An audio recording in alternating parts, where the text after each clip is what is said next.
अस्सलाम वालेकुम सामीन कराम, मैं हूं सैयद ज़ीशान हैदर।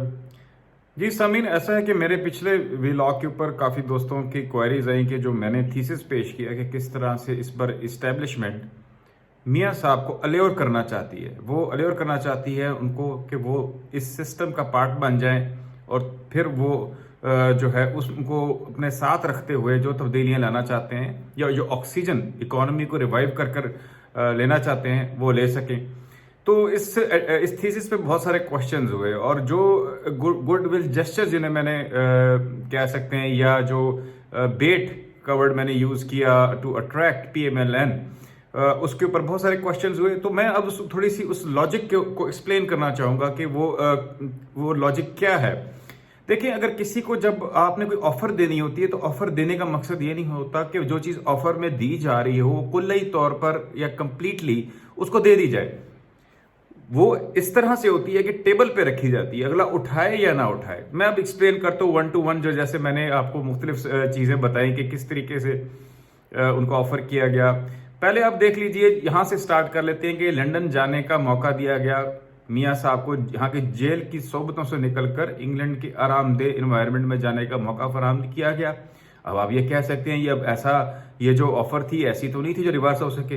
लेकिन नाज़रीन, आप जानते हैं कि हर मियाँ साहब की जो जान है उनकी साहबजादी मरियम पे के पास है, तो मरियम को जाने से रोक दिया गया। जबकि आप खुद सोचिए कि ये क्या लॉजिक हुई कि जो मुलजिम है या मुजरिम है, जो मेन बंदा है, उसको तो आपने इजाजत दे दी, लेकिन उनकी साहबजादी जिसके ऊपर कोई इस तरह की, जो कभी हुकूमत में भी नहीं रही, जिसने कभी कोई हुकूमती ओहदा भी नहीं लिया, उसको आप जाने से रोक देते हैं और वो मुमकिन वो नहीं जा पाती, तो वो उनको एज अ टूल या एज अ गारंटी आपने अपने पास रख लिया। तो आप समझ लेंगे कि ये भी एक किस्म की ऑफर या जेस्चर था जिसको अभी मियाँ साहब ने फिर एक्सेप्ट ना किया। उसके बाद फिर जेस्चर दिया गया पीडीएम की शक्ल में। आप कहेंगे जी पीडीएम बनवा दी गई, अपने खिलाफ एक महाज खड़ा कर दिया गया। नहीं नहीं जनाब, आप समझिए कि पीडीएम को वो भी जानते थे, और थोड़ा सा जो सियासत पे निगाह रखता है तालिब इल्म, वो ये जानता है कि पीडीएम में जो जमातें इकट्ठी हुई थी वो नजरियाती तौर पे बहुत मुख्तलिफ थी, और उनका जो किस्म का अलायंस था वो गैर फितरी किस्म का था,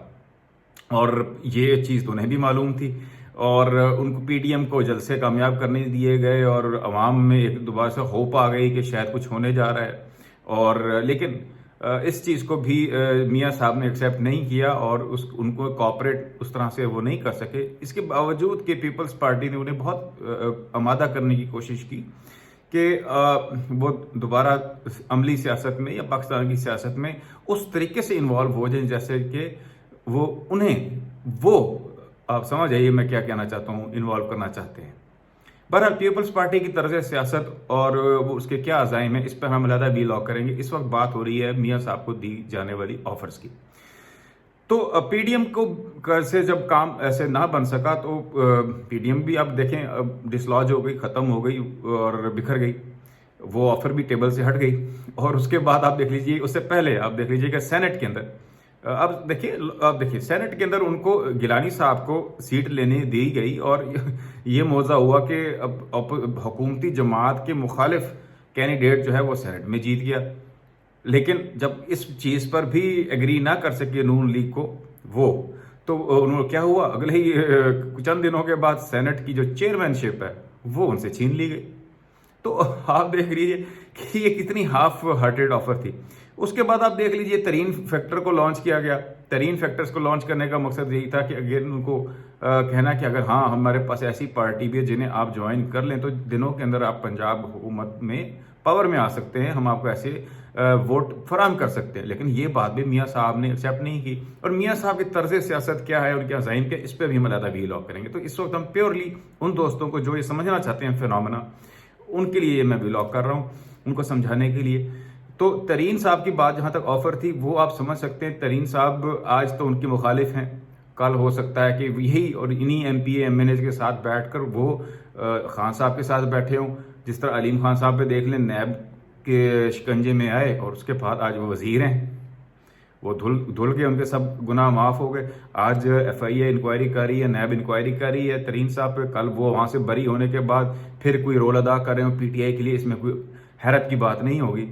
तो ये भी इस तरह का कोई काम नहीं था। हाँ, अगर तरीन साहब अनाउंस कर देते और वो नून लीग ज्वाइन कर लेते और साथ जो उनकी पूरी टीम है वो भी नून लीग में शमूलियत ले लेती, तो फिर कहा जा सकता है कि वाकई कोई ऐसी तब्दीली हो गई, या मतलब एक सॉलिड कोई ऑफर या सॉलिड एक चीज जेस्चर शो किया गया। ये भी नहीं हुआ। उसके बाद फिर मैंने जैसा कहा कि टीएलपी को बैन अब करने जा रहे हैं, उससे क्या फायदा होगा? नून लीग का बैंक वो स्ट्रांग हो जाएगा। जो सीखते हैं उन्होंने टीएलपी के आने की, क्योंकि दोनों राइट के वोट्स हैं, जैसे मैं पहले भी व्लॉग में बता चुका हूं कि दोनों राइट के वोटर्स हैं, जो उनके वोटर्स हैं। अगर उनके पास टीएलपी बैन हो जाती है और वो नेक्स्ट इलेक्शन में उनके लोग नहीं खड़े हो सकते, तो वो वोट जो है ना पीटीआई को पड़ेगा ना पीपल्स पार्टी को पड़ेगा, और एन मुमकिन तौर पे वो नून लीग का वोट बैंक बढ़ेगा, और जो सीटें उन्होंने लूज की थी टीएलपी फैक्टर की वजह से वो उनको दोबारा हासिल हो जाएंगी। तो ये एक किस्म की बहुत बड़ी बेट थी, एक बहुत बड़ी उनको अल्योर करने का एक तरीका था कि अब तो आप मुतहरिक हो जाएं, अब तो आप हमारे साथ आ जाएं, हम आपको यहां से जो है ऑर्गेनिक तरीके से भी जितवा सकते हैं। तो आप अब आपको ये गवर्नमेंट को इसको डिसलॉज कर कीजिए, उसके बाद आपको फेडरल गवर्नमेंट भी मिल जाएगी। तो लेकिन ये आप खुद सोचिए कि ये जेस्चर भी सिर्फ बैन, आप समझ लें कि जो लोग थोड़ा सा कानून समझते हैं कि बहुत आसान तरीका है, कि हो सकता है मुमकिन तौर पर, जिसके कभी चांसेस हैं कि कुछ अरसे के बाद जो है कोर्ट्स जो है इनके बैन को अनबैन कर दें। ठीक है जी, ये कोई ऐसा फैसला, ऐसा कदम नहीं है बैन कर देना और नून लीग के लिए रास्ता हमवार कर देना जो रिवर्स ना हो सके। तो इन सब मामलात में अब लॉजिक देखिएगा, जो भी जेस्चर्स दिए गए जो कि नून लीग को या मियां साहब को अट्रैक्ट करने के लिए थे ताकि वो ज्वाइन कर सके इस सिस्टम को, आप समझ जाइए, तो वो ऐसे नहीं थे कि वो वन वे हों, वो रिवर्सिबल थे। कोई भी ऐसा इकदाम नहीं किया गया जो कि इरिवर्सिबल हो, यानी कि उन्होंने सारे कार्ड्स अपने पास ही रखे और फिर भी उनको अट्रैक्ट किए रखा। ये एक तर्ज सियासत है हमारे उन लोगों का जो power corridor, actual power corridor में बैठते हैं पाकिस्तान के। तो आप इससे अंदाजा कड़ी से कड़ी जोड़ लीजिए, और आने वाले दिनों के अंदर अगर ये सिलसिला ऑफर्स का जारी रहता है तो उसमें आप आसानी से जान सकेंगे कि वो ये ऑफर कहां से आ रही है, या ये जो डेवलपमेंट सियासी किस तरफ से हो रही है, उसको इसी आइडियोलॉजी के ऊपर आप परख लीजिएगा। कोई भी काम इरिवर्सिबल नहीं होगा, कोई भी काम ऐसा नहीं होगा कि तरकशिम से जैसे तीर निकल जाता है, ऐसा नहीं होगा। तीर हमेशा एक सिरा उनके हाथ में ही होगा, और ये चीज मियां साहब भी समझते हैं। और इस वक्त दूसरा प्रॉब्लम जो मियां साहब को दो तरफ, और फिर हाँ वो शहबाज शरीफ फैक्टर थी, शहबाज शरीफ साहब को भी आज़ाद कर दिया गया, छोड़ दिया गया, और ये भी एक जेस्चर था उनको कि भाई अब हम आपके साथ सिंसियर हैं। तो भाई शहबाज शरीफ तो कितनी बार अंदर और बाहर हुआ है, आज बाहर हैं, कल हो सकता है फिर अंदर चले जाएं। अगर वो जो चाह रहे हैं, जो उनका जिस मकसद के लिए मुमकिन तौर पर उनको बाहर लाया गया वो पूरा नहीं होता तो फिर वापस अंदर, और ये भी एक टॉर्चर होता है, और उधर से भी प्रेशर डालने की कोशिश की जाएगी। तो ये आप देख लीजिए कि ये सब चीज़ों को समझने के लिए, इन सब कारगुजारियों को, इन सियासी हरबों को समझने के लिए ये कहाँ से आ रहे हैं और क्यों हो रहे हैं। उम्मीद है कि इस व्लॉग के बाद हमारी नई जनरेशन, जिससे मैं हमेशा मुखातिब होता हूँ, यूथ को, जिसका फ़र्ज़ है सियासत को समझना और सियासत में हिस्सा लेना, उनको ये मामला समझने में कदरे आसानी होगी। सैयद ज़ीशान हैदर को इजाज़त दीजिए। खुदा हाफिज़।